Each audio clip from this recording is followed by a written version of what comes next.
भगवत गीता के छठे अध्याय के 27वें श्लोक में भगवान कृष्ण अर्जुन से कहते हैं कि जिसका मन शांत हो गया है, जिसने रजोगुण का त्याग कर दिया है, जो पाप रहित है और ब्रह्म में स्थापित हो गया है, वही व्यक्ति सच्चा सुख प्राप्त करता है।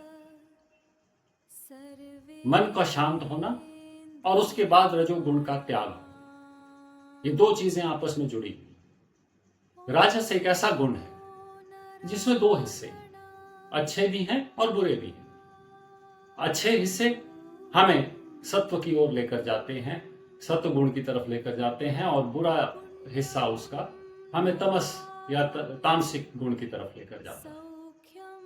लेकिन जब तक हम में रजोगुण रहेगा, जब तक हम में इच्छाएं रहेंगी, जब तक हम में कुछ पाने की इच्छा रहेगी, तब तक हम या तो बार बार अंधकार की ओर, तमस की ओर जाएंगे, या बार बार हम सत्व की ओर जाएंगे, चाहे वो ईश्वर को पाने की इच्छा हो।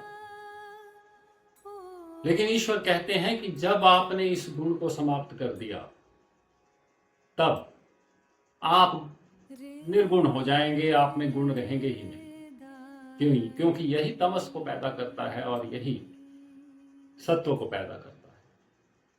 दूसरा, ईश्वर ने कहा कि जो पाप रहित है, पाप रहित, हमने 5वें अध्याय में भी बात करी, पाप रहित वो है जिसने अपने कर्मों के फलों का त्याग कर दिया है। क्योंकि ईश्वर की परिभाषा में ना कोई पाप है ना पुण्य है। उनकी परिभाषा में केवल एक ही चीज अच्छी है, जब हमने कर्मों के साथ अपना बंधन छोड़ दिया। तो पाप रहित वो व्यक्ति हो जाता है जो अपने कर्मों के साथ बंधन छोड़ देता है, और फिर वो ब्रह्म में स्थापित हो जाता है। और ईश्वर ने इस श्लोक के अंत में कहा कि वही व्यक्ति परम सुख को प्राप्त करता है, वही व्यक्ति उस समाधि की स्थिति में चला जाता है जहां पे द्वैत खत्म हो जाता है, जहां पे गुण अवगुण खत्म हो जाते हैं, और फिर एक ऐसे सुख की अनुभूति होती है जो परिभाषित नहीं की जा सकती। आभार।